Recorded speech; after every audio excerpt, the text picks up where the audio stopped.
চোখে শূন্যতা আর বুকে চাপা অভিমানের পাহাড়। ৯২ বছর বয়সী রহিম মিয়া জানান, স্ত্রী সন্তান থাকতেও জীবনের দীর্ঘ ৩১ বছর কাটিয়ে দিলেন বৃদ্ধাশ্রমে। জীবনের এই শেষ প্রান্তে এসে তিনি আর নিজ ঘরে ফিরতে চান না, যেখানে ছিল অবহেলা আর অসম্মান। ওদের জন্য একটা অ্যাপার্টমেন্ট আছে, ওখানে থাকে। দেখো ৩১ বছর এইভাবেই আছে। মেয়ে আমার সরাসরি বলে দিল জায়গা হবে না। যে হাতে একদিন সন্তানের মুখে আহার তুলে দিত, প্রবীণদের সে হাতই আজ চোখের পানিতে ভিজছে।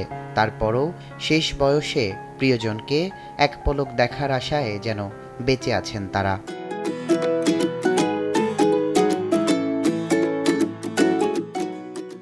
ভাই পুতর আছে আর মন্দির আছে, খালি আমার দেখতাম মনে কয় আর কোনো কষ্ট না, আমার কিছু।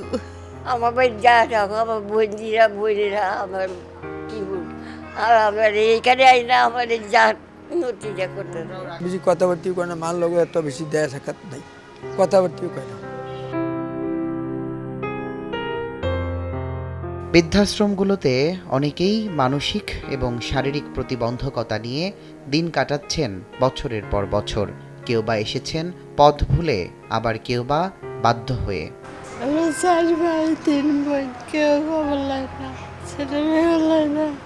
আমার বিত্তবানদের কাছে যদি আপনারা পারেন, আপনারা এই মানুষগুলোর জন্য আশ্রয়ের জায়গার ব্যবস্থা করবেন। এখনো লক্ষ লক্ষ মানুষ রাস্তায়।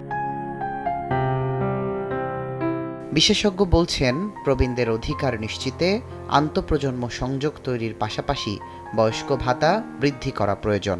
নবীন প্রবীণদের মধ্যে একটা, আমরা যেটাকে ইংরেজিতে বলি ইন্টারজেনারেশনাল সলিডারিটি, আন্তঃপ্রজন্ম যে একটা সংযোগ তৈরি করতে হবে। বয়স্ক ভাতাটা যদি আসলে এটাকে আমরা সামাজিক নিরাপত্তার একটা অথবা সোশ্যাল সেফটি নেটের উপায় হিসেবে বিবেচনা করি, সেক্ষেত্রে আমার মনে হয় যে পরিমাণটা আরও বাড়ানো উচিত।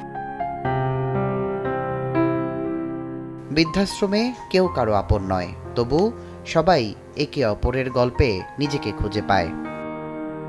যে প্রবীণদের অবদানে রচিত হয় আমাদের বর্তমান, একসময় তাদের শেষ ঠিকানা হয় বৃদ্ধাশ্রম নয়তো রাস্তা।